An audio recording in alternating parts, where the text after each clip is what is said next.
I can see Richard Betton. I can't see Stephen James anywhere. Is Stephen James near a microphone? Can Stephen James come to a microphone, please? He's got one in his hand. Stephen, go first then from the microphone, then I'll come to you, Richard. Good morning, Commissioner. I'm from Wales, and we look forward to your visit to the Royal Welsh Show in the summer, when we can show you more of that landscape that the Secretary of State mentioned earlier. But my question is about the change from historic to area payment. And I realize you've mentioned it in your address, and I think that's the point you made about maintaining viability on farms, I think, is the important one. And we would ask for a flexibility for that change, for that transition. At the moment, we're talking about a 5-year change, and we'd want that lengthened. After all, in England, they moved from an area, from a historic to an area payment over, I believe, a 9-year period, allowing flexibility for DEFRA to make that decision. And that's what we would ask for, is that we're given that, along with other member states that are on historic payments at the moment, because this move from one to the other is going to affect the viability of farmers in these regions, and we ask for that to be. And also, what we are concerned about at the moment, the change is, we're talking about at least a 40% change in the first year, and that's going to make a dramatic change to farms in these regions, and we ask you to reconsider that and give that flexibility to each region or member state. Thank you. After Richard Betton's asked his, I'd like William Lawrence and Rob Harrison to get towards the microphone. Richard Betton. Secretary of State, Commissioner, I think we're all agreed that food production and the environment are compatible. But Secretary of State, please could you tell Natural England again? Coming from the hills, we have seen in recent years the transfer of our support from the LFA measure and from agri-environmental schemes to environmental schemes with scant regard for production. We've also seen a background of falling incomes, with an 18% in livestock incomes in the hills last year. Can you give us some assurance that any greening of Pillar 1 will not undermine the schemes that we're in under the double funding rules that are current in Europe at the moment? I think it's a bit for the Commissioner first on Wales, and then maybe for Caroline second. Yeah. So, as I mentioned in my intervention, I am aware about the specific problem in Wales. In fact, it's specific maybe here in UK, but not in Europe. So we tried to propose a flexibility, but in the Commission proposal, we cannot go beyond the future budgetary period. So we cannot put a limited year going over than 2020, because the next budgetary period will be only until 2020. We will analyze if we can give more flexibility in order to give you the capacity to adapt to this change. For me, the essential element is to have a clear commitment to renounce to this historical reference and to go through a regional system. And here also, to define the regional level, member states will have the flexibility, because we put in our legislative proposal several possibilities to decide what kind of criteria member states can use in order to define regions. So this flexibility will exist. The flexibility on time, we will see how much we can do, again taking into account some limitations by the fact that we are discussing now the reform of the Common Agricultural Proposal, but the budgetary period also. And our proposal in this legislative acts have to take into account also the period covered by the next budgetary period. So a couple of things. First of all, could I just touch on the question about moving to area-based payment in Wales? all English farmers, bear the scars of the UK's endeavour to be one of the first member states to make the transition to paying on an area basis, and painful it has been. And you'll know that Jim courageously took on that responsibility to try and sort out the difficulties that have pertained at the Rural Payments Agency. And, to his credit, and to the agency's credit, we're making some progress, but my goodness, it's been difficult. And what I would offer to you, Commissioner, and to our colleagues from Wales is that we will do all we can to help others who follow on in this endeavour to transition to area-based payment not to go through the kind of experiences that we had in England, to learn from those experiences and to save you the pain. So please do take that offer. I would, Secretary of State, like to say that I think as an organisation, I wasn't involved at the time, we didn't have to use some energy trying to warn Margaret Beckett of the mistakes that were coming. Other countries took 2 years to implement. They had time to look and understand. The senior staff, and if you were about at the time, spent hours trying to tell DEFRA to wait. Yeah. They wouldn't listen. Well, that's now. That was then. This is now. What I'm saying is that actually, let's turn something that was a bad experience into something good and better. And Jim is well on his way with the RPA to delivering something better for England. But, please let's use that experience to spare others what we went through. I mean, that's a constructive thing to pull out of that experience. On the second question, yes, we're working very hard to change the culture in a number of arm's-length bodies that come under the DEFRA family. And I really do think that we are beginning to see some really significant progress. I was very heartened yesterday at the Drought Summit about how many of the participants at that summit, and Gwyn was there to bear me out, complimented the Environment Agency on the approach that they had taken to try to help farmers last year address the shortage of water and preparing for this year. So we have to spread that culture, a more customer-focused culture, right across our arm's-length bodies. And I know that Natural England, with Paul Christensen, who after all is a farmer, is working very hard to achieve that as well. But I will redouble my efforts, particularly, I think, to stress the importance of agricultural production. What has changed since the creation of Natural England is that the whole supply and demand of food globally has got tighter. So this is a new imperative that needs to be factored in to the way in which we do balance environmental protection with food production. So I'm quite sure we can get that reflected. Obviously, I'm going to be working very hard to make sure that proposals for Greening Pillar 1 don't work against you in the way that you might fear. But I have heard your message loud and clear, received, and we are working that through. Thank you. I can see Rob Harrison. I can't see William Lawrence. William Lawrence? William's the new chairman of our Next Generation Policy Board, and Rob's the previous chairman of our Next Generation Dairy Board, so we're going for a younger element of questions. William first.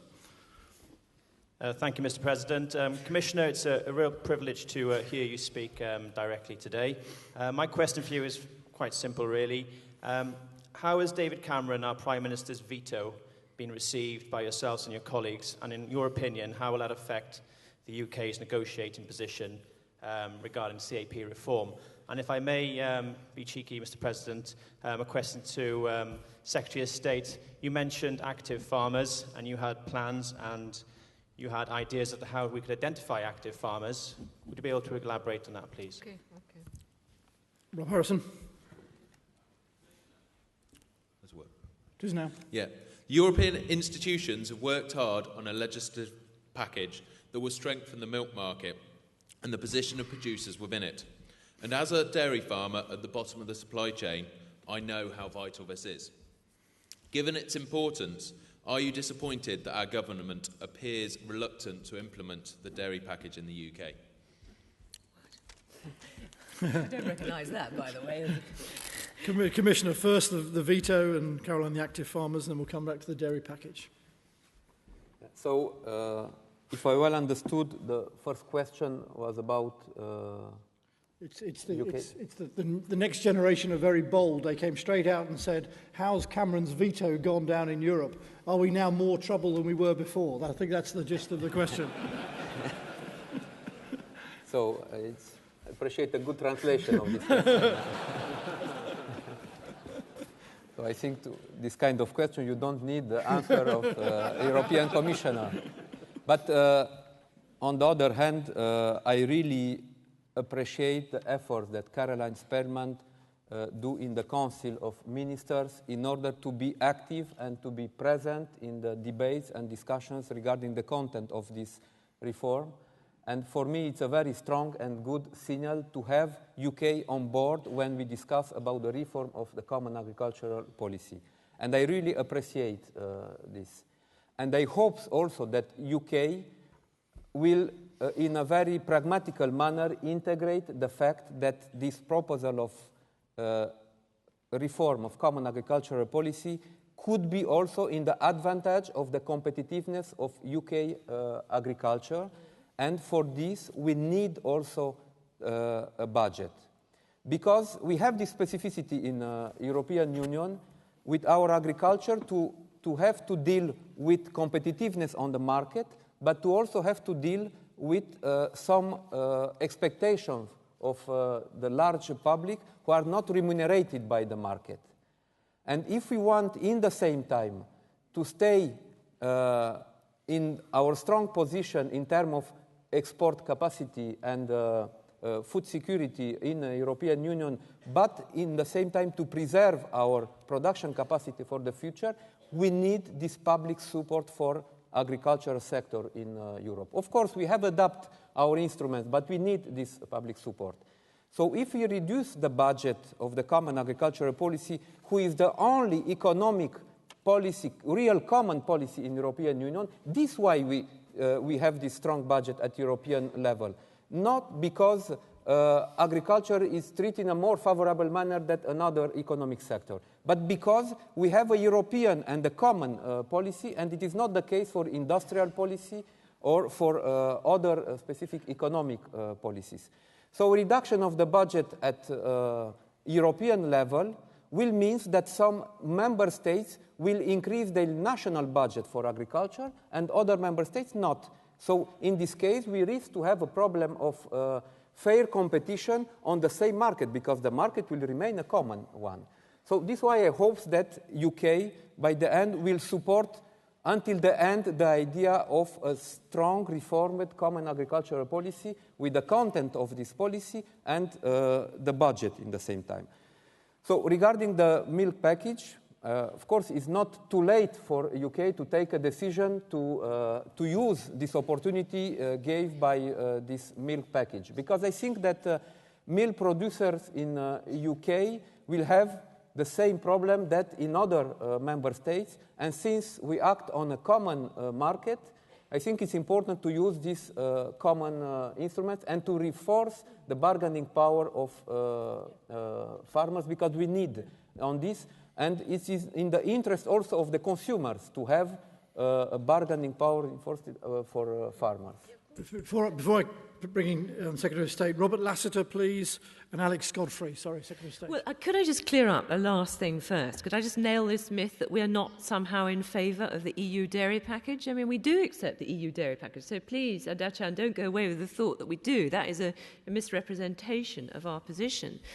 We do welcome it, but it's just that in some regards it won't work perfectly in the UK, but for the avoidance of doubt, the importance of producer organisations, we absolutely understand, and the new thresholds for the size of market share of those producer organisations that are part of that package, you know, the UK's producer organisations are well below those thresholds. So we're actively encouraging the industry to form them up. And you're speaking to somebody who used to work for the NFU as a sugar beet secretary, who perfectly understands the power of producer organisations when negotiating with commercial processors. So please don't go away with the impression, anyone in this room, that we don't welcome that. So if I could just deal with that one first.